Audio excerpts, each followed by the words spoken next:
¿Qué tal, amigos? Una vez más aquí nos encontramos en su programa En Defensa de la Vida.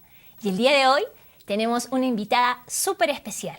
Voy a pasar a presentarla. Ella es Carla Zúñiga Vallejos.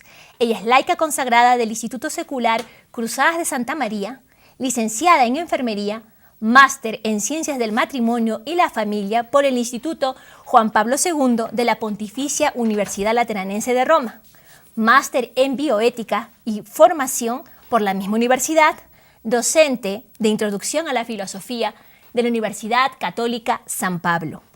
Asimismo, docente de Moral en la Escuela Superior de Educación Religiosa de la ODEC, docente de Moral y Bioética en el Seminario Arquidiocesano San Jerónimo y responsable de la Oficina Provida del Arzobispado de Arequipa. Así que con ustedes, Carla Zúñiga Vallejos. Muchas gracias, buenos días Karina, encantada de estar con ustedes, contigo y con el público televidente. Y se preguntarán los televidentes qué tema vamos a tocar, pues uno muy interesante e importante, sobre todo dado que nuestro programa es En Defensa de la Vida, un tema que ya en los medios de comunicación se viene tocando y que es importante que los padres lo tengamos muy en claro. Y es nada más y nada menos que el tan conocido tema de la ideología de género. Pero hoy, en nuestro programa, vamos a aterrizar en estos conceptos para que los padres de familia que nos están oyendo, educadores en general, tengan las cosas muy, pero muy claritas. Ahora vamos a ver, para introducirnos en el tema, lo que es la sexualidad, que es algo muy importante, conceptos a tener en claro. Porque si no, no vamos a poder entender, decíamos en un ejemplo previo a la exposición de Carla que nos va a hacer el día de hoy, del hígado, un hígado que se encuentra sano, los médicos lo revisan y se dan cuenta que tiene cáncer. ¿Cómo es que llega a la conclusión del cáncer? Porque los médicos tienen un conocimiento previo del órgano sano. Entonces nosotros como padres y educadores tenemos que tener bien claro cómo es la sexualidad sana, cómo es la sexualidad para la que nos ha diseñado Dios y en base a eso poder determinar cuánto daño hace la ideología de género en la sexualidad de nuestros jóvenes, de nuestros hijos, de nuestra sociedad. Bien, Carlita, ya que te tenemos aquí, podemos empezar entonces abordando el tema de la sexualidad. Efectivamente, muchas gracias. Sí, primero, ¿qué es? ¿No? ¿Qué es? ¿Qué son las cosas para saber cómo debemos usarlas? ¿Cuál es su fin?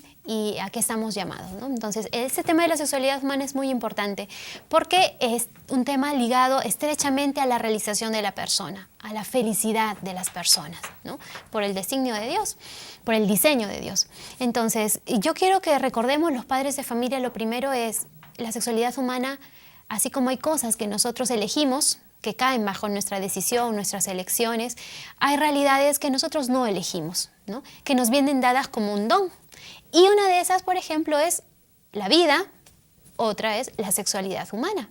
Nosotros no hemos elegido los padres que tenemos, no hemos elegido el rostro que tenemos, no hemos elegido vivir o no vivir, nos ha sido dado como don la vida y también la sexualidad humana. Entonces, la primera idea que tenemos que tener todos clarísimos es la sexualidad humana es un don que como todo don implica una actitud hacia ella, ¿no? Un modo de comportarnos hacia ese don. Y todos cuando recibimos un regalo, lo primero que tenemos es conocer de qué se trata, qué es. Lo agradecemos, Así es. Lo aceptamos, lo cuidamos, porque un don se cuida, y se usa de acuerdo a lo que es, ¿no es cierto?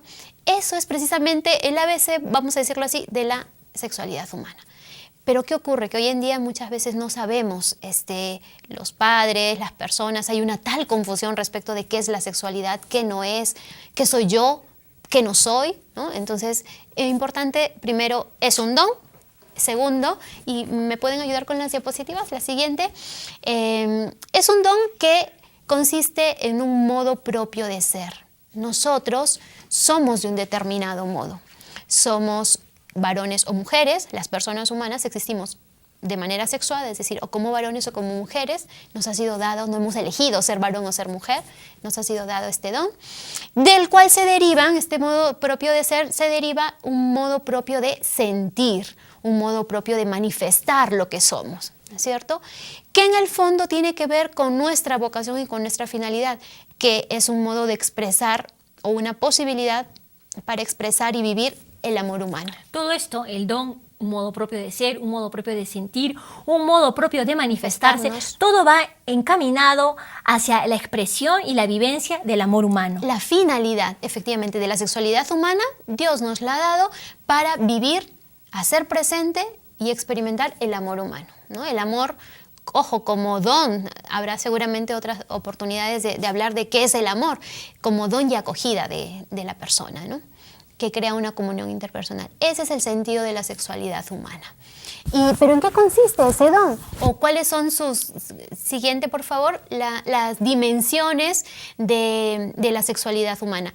Podríamos desarrollar este tema basándonos en la teología, ¿no? Que dicen los santos padres, que dice el Génesis, pero también podríamos, y es lo que vamos a hacer ahora, ¿no? en esta primera parte, descubrir o reconocer los niveles más básicos de esa sexualidad, ¿no?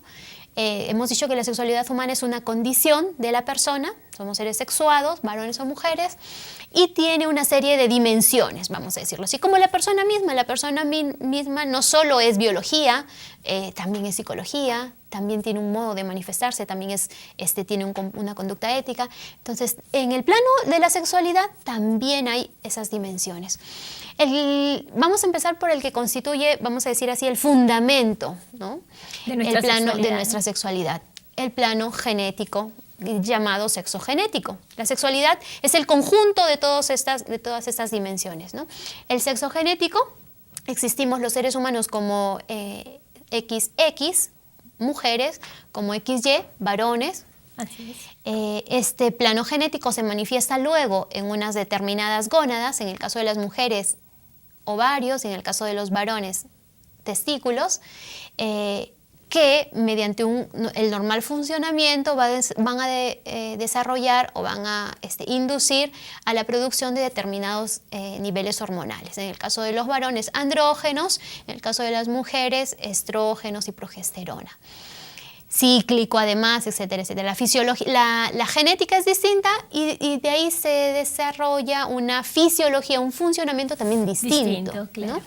Y esto se va a manifestar obviamente en una corporalidad externa distinta, ¿no? A nosotros las mujeres, nosotros no tenemos testículos, pene, no nos sale barbas ni bigotes, ¿no es cierto? Tenemos los rasgos más finos, ¿no? Tenemos, exacto, los rasgos más finos, entonces eso es el llamado sexo fenotípico, ¿no? Todas esas son dimensiones de la sexualidad, solo por cuestiones didácticas y por cuestiones científicas. La ciencia, lo propio de la ciencia es dividir y diferenciar, ¿no? Entonces lo podemos diferenciar el sexo genético del gonadal, del hormonal, del fenotípico, que luego se expresa, ¿no? Cuando un niño nace, en el llamado sexo psicológico, la identidad sexual que tenemos, y un reconocimiento, por lo tanto, y un comportamiento manifestado a nivel social, ¿cierto? La sexualidad naturalmente implica, por lo tanto, una serie de interacciones armoniosas entre todas estas dimensiones, ¿no? Entre todos estos factores genéticos, endocrinos, neurológicos, psicológicos, ambientales, sociales también. Naturalmente, y hasta hace poco era así. Y precisamente para que la persona pueda desarrollar su sexualidad y pueda desarrollarse sexualmente, vamos a decir así, teníamos que tener en cuenta la interacción armoniosa entre todas estas dimensiones de la sexualidad. Esto garantizaría la realización plena de la sexualidad en una persona. Efectivamente, la afirmación, ¿no? La afirmación, primero, yo creo que todo desarrollo requiere el reconocimiento de lo que las cosas son. Segundo, la afirmación, en el caso de la persona, de lo que uno es. Tercero, el desarrollo, desenvolvimiento, despliegue de todas sus potencialidades hasta llegar a la plenitud de su ser, ¿no? Ese es el normal proceso de desarrollo humano. También en el ámbito de la sexualidad requiere esta serie de pasos: reconocimiento, afirmación, desenvolvimiento, y hasta llegar a la plenitud, que como hemos dicho es el amor humano. Qué importante, ¿no?, que los papás tengamos muy en claro todo este tipo de categorización, ¿no? Para no dar lugar a las dimensiones, para no dar lugar a confusiones, ¿no? Efectivamente. Es muy importante. No sé si nos puedes seguir explicando entonces cómo se va a ir dando ese desarrollo armónico. En la siguiente justamente quiero hacer unas puntuaciones. la relación entre sexualidad o naturaleza de nuestra sexualidad humana y la biología, ¿no? No se reduce la sexualidad a, aunque sea expresión natural del sexo genético o de nuestra biología, no se reduce a genitalidad. No se reduce a biología, no se reduce a genética. Y aquí quisiera hacer un paréntesis en lo que nos estás explicando, porque a nosotros cuando nos educaron en el tema de la sexualidad y nos llamaban a los chicos en el colegio, ¿no? Vamos a tener una clase de sexualidad, nos decían.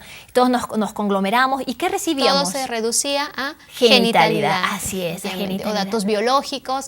Y esa es una dimensión de la sexualidad, pero no son todas las dimensiones. Ese ya es un primer reduccionismo que ha venido ocurriendo, ¿no es cierto? Efectivamente. Entonces, importante, no se reduce a eso, también tiene componentes psicológicos, comportamentales, por lo tanto morales, pero ojo, la biología, la genética constituye como el fundamento, hemos dicho, la base sobre la que se moldea toda la persona, ¿no es cierto? O sea, si yo soy XX, efectivamente es el fundamento, la base sobre la que me moldeo, me voy a desarrollar, estoy llamada a desarrollarme y estoy llamada a alcanzar mi plenitud, ¿no?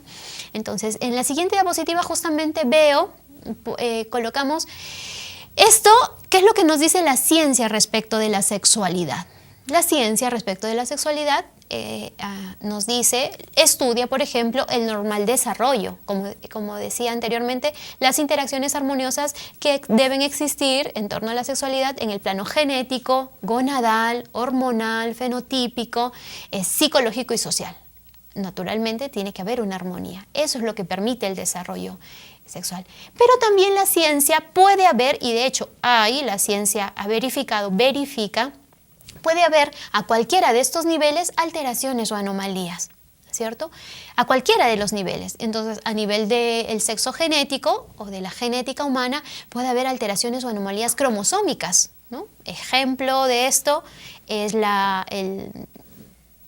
en el par sexual, por ejemplo, la ausencia de un cromosoma, ¿no? X, entonces X0, el famoso síndrome de Turner, XXY, el famoso síndrome de Klinefelter, hay una trisomía en el par sexual, debería haber solo un par, pero hay 3, u otras que son rarísimas, pero la ciencia las reconoce y las reconoce como alteraciones cromosómicas o anomalías cromosómicas. Puede haber diferencias también muy relacionadas con precisamente esas anomalías cromosómicas en la diferenciación de las gónadas, claro, ¿no? Una ambivalencia, etc. En la producción hormonal, ¿no? De andrógenos o de estrógenos, niveles inadecuados, son alteraciones que la ciencia las reconoce. Puede haberlos y de hecho las hay en algunas personas.